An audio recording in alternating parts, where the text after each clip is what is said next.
To amma lokacin da ka fara yin kiɗan sauran kallo da wannan yanayi ka fara shi?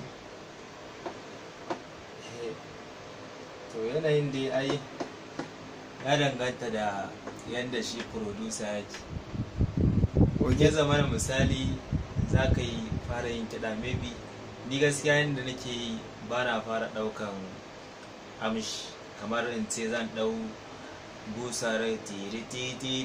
a'a, zan dan fara sa wani abu ne misali, ba ma kuma iya wannan ba, duk wani aiki ma da yake misali in zan fara nakan fara shi ba da busa ba gaskiya. Misali zan iya farawa da wannan haka zai kamar haka, ina da tama, sannan maybe zan iya kara da wani abu misali maybe na samu wannan, maybe na dan kara da wani abun sai in dau kamar karin kenan, zan iya daukar karin misali da zama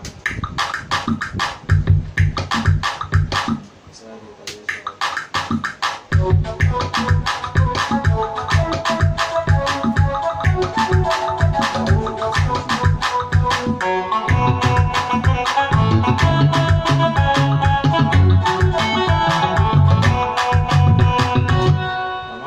zaka ji aka ba complete ba.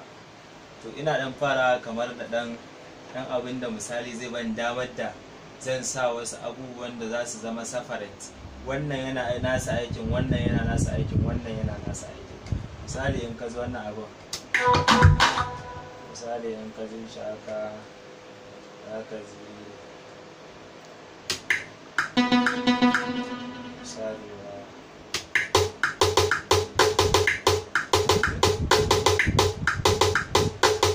wannan ita sinaya tana nata aikin ne, aikin da take nata kamar daban ne, misali daban da misali in ka ji wannan shiro, misali in ka ji wannan haka za aikin yana zama daban misali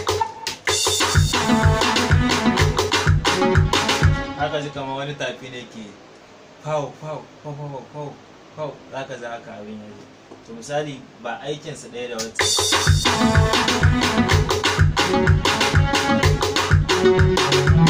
maimakon kuma ita wannan clap din a farko babu